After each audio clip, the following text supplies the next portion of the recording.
Alors là, on entre dans quelque chose qui ne relève pas d'une définition de grands principes, mais c'est de la description historique fine. Mmh. Il faut faire une sorte de sociologie de ce compromis, parce que nous avons vécu depuis 1800, Ouais. pour simplifier, sous le signe d'un compromis. Bien sûr, il y avait des principes nouveaux, mais leur application était très limitée. Et c'est d'ailleurs ce que toute la critique révolutionnaire au XIXe siècle a développé. C'est non mais vous dites que les hommes naissent libres et égaux, mais c'est une blague. Regardez la réalité. C'est la soumission du plus grand nombre. C'est l'inégalité majeure. Donc, et c'était vrai. Cette critique était parfaitement fondée. Elle le reste d'ailleurs dans une certaine mesure. Donc, on avait certes un pouvoir élu, mais est-ce que les gens avaient l'impression qu'ils étaient vraiment électeurs ou qu'ils étaient plutôt soumis à une autorité qui les dépassait? C'est assez clair qu'ils n'avaient pas l'impression de vivre dans un univers dont ils étaient les maîtres. Mmh. La grande majorité de la population avait l'impression de continuer à vivre dans un cadre d'autorité où elle subissait son sort. Et on peut le montrer en détail. Il n'est que de penser à une chose qui témoigne le mieux de cet héritage, c'est la condition féminine. Les hommes naissaient peut-être libres et égaux, mais pas les femmes. Ce serait clair. Il y avait effectivement une domination masculine, par exemple, un cadre familial extraordinairement pesant pour le destin des individus, qui étaient souvent d'ailleurs condamnés à la simple reproduction du sort de leurs parents. Vous naissiez ouvrier, dans une famille ouvrière, vous deveniez ouvrier. Il y avait une continuité qui s'établissait. Et de la même façon, la légitimité des droits individuels existait dans une certaine mesure, et avec des progrès d'ailleurs significatifs, mais elle était très limitée justement par le poids de l'appartenance sociale, qui pouvait être d'ailleurs l'appartenance à une classe sociale, mais qui déterminait votre destin. Mmh. Les gens n'étaient pas libres de s'inventer eux-mêmes et de faire leur chemin par leurs propres moyens. C'est là le phénomène que tous les sociologues de la reproduction sociale ont abondamment décrit. C'était vrai. Et de la même façon, enfin, le poids du passé, des modèles du passé, de l'héritage dans la vie de tous les jours était extraordinairement prégnant. Ce qui en témoigne le mieux, d'ailleurs, c'est la résistance au changement qu'a opposé pendant très longtemps le monde paysan, les communautés rurales, à cette modernisation sociale, intellectuelle, politique. Ils vivaient complètement en dehors de ça. Aujourd'hui, quand on parle de la fin des paysans, comme on l'a fait maintenant depuis, on parle de la fin d'une civilisation qui était en fait la civilisation traditionnelle, où certes le changement technique pénétrait, mais où les usages immémoriaux continuaient de valoir dans une très large mesure. Mais vous trouviez ça dans tous les systèmes d'enseignement, par exemple, ou de la même façon.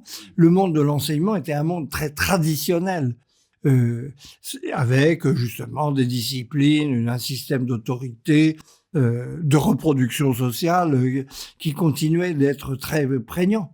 Et ce que je crois qu'on peut montrer, c'est que tout ce système s'est liquéfié, tout cet héritage qui maintenait l'ancien à l'intérieur du nouveau s'est liquéfié au cours des 50 dernières années, et c'est ça qui justifie de parler d'un nouveau monde.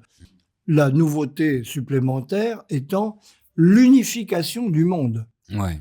La mondialisation, qui n'est pas un paramètre négligeable par tout le changement de mentalité extraordinaire qu'il introduit.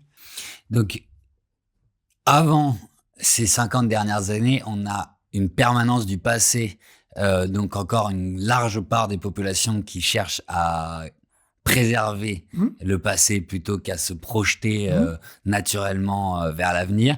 Et pour les deux autres dimensions, à quelle vous m'avez dit un peu, mais je l'ai juste pour le redire.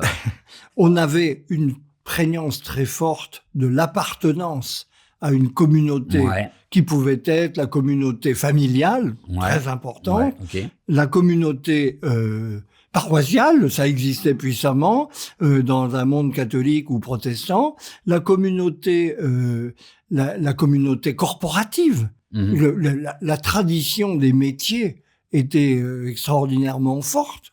Hein, il y avait on parlait de dynastie médicale, de dynastie juridique, de dynastie administrative. On était dans un monde où la naissance et l'obéissance au code d'un milieu social très étroit, souvent, continuait de valoir comme la loi que personne ne mettait en question. Ça allait de soi. C'était un héritage.